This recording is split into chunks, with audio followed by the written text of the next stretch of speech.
My tongue space is getting smaller. Before we get to that, this is a story about airway and orthodontics. But before I tell you about this story, leave a comment below if you've ever had teeth extracted and lived a very happy life. Happy and healthy life. Okay, so here's the story. I had a patient come in, found us on YouTube, how exciting, came into the office for a consult, was already in orthodontic treatment, and one of the big complaints was, I feel like my tongue space is getting smaller because of blah, blah, blah. Not that he said blah, blah, blah. That sounds like Transylvania. I do not say blah, blah, blah. I don't say blah, blah, blah. Anyways, there were specific concerns, and so we talked about them. So first, here's a general idea. Patient was likely diagnosed with, is an adult, excessive overjet. People call it overbite. That means the top teeth are in front of the bottom teeth considerably. Different reasons for that. Could be the top teeth are really sticking out, or could be the lower jaw is set back considerably, or could be the top jaw is out compared to a normal jaw. Anyways, lots of different ways you can get to this excess overjet concern. Probably a little bit of tooth crowding, misalignment issues. The plan with the orthodontist who was already treating was to take out upper teeth and pull those top teeth back. Okay, very common or a very well-known approach in the orthodontic community. In this patient, the complaint was, I feel like my tongue space is getting smaller. I'm really concerned about the effects on the airway, etc., etc. Now, there's been a lot going around online about extractions and how they relate to the airway. This is a big deal. Orthodontists have been doing extractions for a very long time, and we are interested in oral health, but also general health. The back portion of the oral cavity is the airway.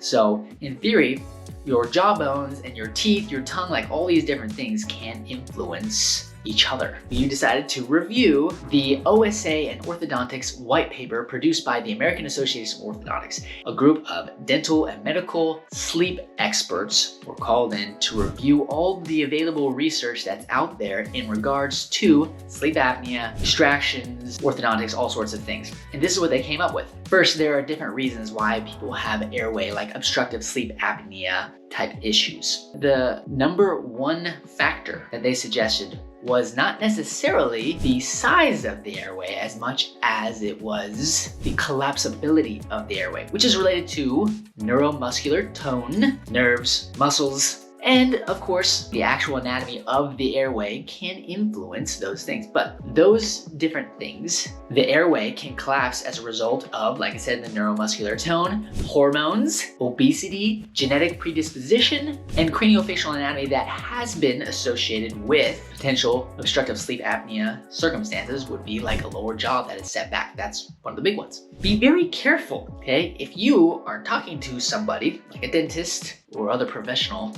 more likely a dentist, that is looking, or even an orthodontist that is looking at an image, an x-ray of your side face, a two-dimensional image called a lateral ceph, and they look at that airway and they're like, oh my gosh, your airway is so small. Be very leery of professionals who try to diagnose sleep apnea issues from that type of an x-ray, because that's only one point in time. And as we just reviewed in this paper, okay, airway issues are more than just anatomic. Potentially in large part are associated with just the collapsibility of the airway. So whether you have a big airway or a small airway, the collapsibility makes a big difference. The key way to diagnose obstructive sleep apnea is through an official sleep study. The home studies you can do, but the best is where you go in and you do a sleep study and you evaluate if you are having apneic episodes, all right? That's the key, not just some dental provider or even a doctor saying this is what you have. There could be good educated assumptions, guesses, but the sleep study is what actually helps measure and show that there is obstructive sleep apnea. So things to help: be a healthy weight. If you have a lower jaw that's set back as a youth, get it advanced through growth modification. If you're an adult and you have obstructive sleep apnea, you may consider some sort of surgical advancement of the jaw bones to try and help improve the airway. And expansion of the upper arch has been shown to improve airway, but not beyond normal limits. If you don't have a crossbite, right, like this, or your jawbones aren't out of proportion, then maybe expansion is not necessarily the way that you want to go. We're not going to get too much into the details. We just know that expansion can help, but not everybody needs to go get expansion to try and prevent sleep apnea or even treat the sleep apnea. if other problems aren't also associated with them.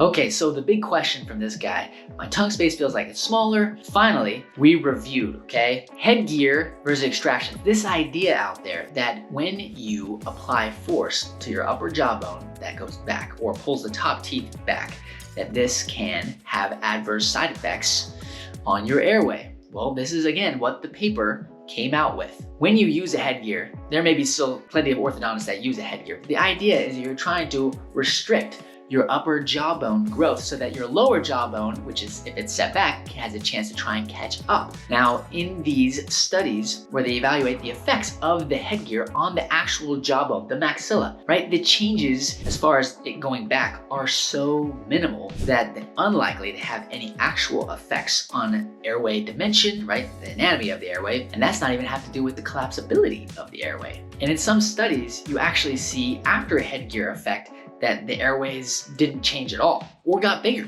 The point there is some kids can go through headgear, and because they're going through so much growth, the headgear effect does not actually reduce the airway size, but you get a larger airway size despite having headgear. And then this was an important point. Regardless of a decrease or increase in the airway size, it didn't necessarily affect the function of the airway. That means people could still breathe normally, not noticing a major difference. Finally, they reported there was a study done, a retrospective study, evaluating the difference between 2,700 adults who had 4 premolars extracted versus no premolars extracted. And what they found in this study, again, this is like some of the best available research out there, which is, the quality, we're not gonna get into that. Anyways, suggested that there was no difference. Those who had extractions and those who didn't as it relates to OSA. They're about 50-50. 50% of people that had extractions had OSA, and 50% of people that never had extractions also had OSA. After having reviewed all these things, the point was for this fine young patient that the treatment that he was going through was not putting him at some huge risk for developing OSA. He left happier and at peace with the great results that he was getting with his orthodontic treatment. So if you know somebody who's getting extractions or considering orthodontic treatment, you can show them this video if they ever get worried about airway issues. The reality is everybody's a little bit different, but at this point, the best of the best evidence that we have out there suggests that there is no strong correlation or causation between retraction, moving teeth, and or trying to move bones back, and an increased risk for obstructive sleep apnea. If you're considering orthodontic treatment, come find us. Schedule a consult. We can chit chat about how to straighten your teeth and beautify your bite. Otherwise, like the video, subscribe to the channel. That's all I've got. Just a little PFOing so you know where you're going. Packard out.